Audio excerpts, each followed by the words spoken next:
আসতে হলে হাওড়া এবং বর্ধমান কল লাইনের ট্রেন ধরে চলে আসুন বারুইপাড়া স্টেশন। টিকিট কাউন্টারের সামনে রয়েছে অটো স্ট্যান্ড, ওখান থেকে অটো ধরে চলে আসুন বোম্বধাম। এটা 2021 সালের ভিডিও। এখন আরও অনেক কিছু চেঞ্জ দেখতে পাবেন। 2021 সালে তো মন্দির কমপ্লিটই হয়নি, এখন পুরো কমপ্লিট হয়ে গেছে। আপনারা যে কোনো টাইম এসে ভিজিট করতে পারবেন। প্রত্যেক বৃহস্পতিবার এখানে প্রসাদ পাওয়া যায়। দুপুর 2টো থেকে প্রসাদ দেওয়া হয়। প্রসাদের জন্য কোনো টাকা পয়সা দিতে লাগে না, আপনি এলেই প্রসাদ পাবেন। যতজন আসবেন প্রত্যেকে প্রসাদ পাবেন।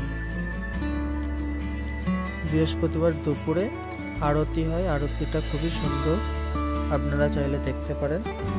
আর প্রত্যেক দিন সন্ধ্যে 6:30 থেকে আরতি হয়, আপনারা চাইলে সেটাও দেখতে পারেন। যে কোনো দিন সকাল 8টা থেকে রাত 8টা পর্যন্ত মন্দির খোলা থাকে। যে কোনো সময় আপনারা এই মন্দিরে এসে পুজো দিতে পারবেন।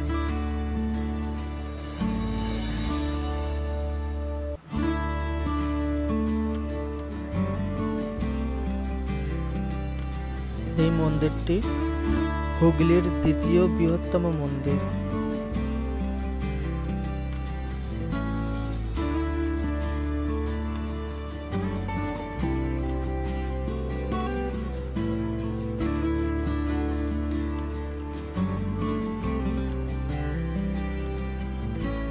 এটিই হলো মেন মন্দির, এটিই হলো মেন ঠাকুর। আপনারা যে কোনো সময় আসতে পারেন। মন্দিরের নিচে আপনি একটি শিব ঠাকুরের ঘর দেখতে পাবেন, আপনারা চাইলে সেখানেও ভিজিট করে আসতে পারেন। এই মন্দির সম্পর্কে আরও বিস্তারিত জানার জন্য আমাদেরই এই চ্যানেলে আরও একটি বড় ভিডিও আছে, চাইলে সেটা দেখতে পারেন। আমি ডিসক্রিপশানে লিংক দিয়ে দেবো, অথবা উপরে আই বাটনে প্রেস করেও সেই ভিডিওটা দেখতে পারবেন।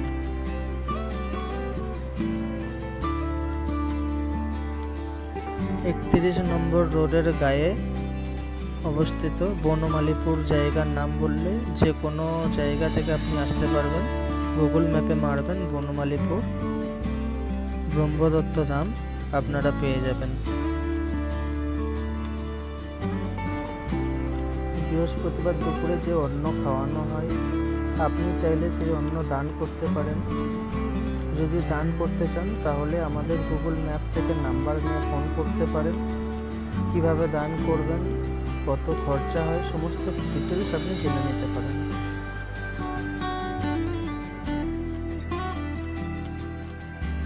বহু দূর দূর থেকে লোক এখানে ভিজিট করার জন্য আসে, আপনারাও আসতে পারেন। এখানে খুবই সুন্দর একটি মন্দির, এখানে আপনি সারা দিন কাটাতে পারবেন।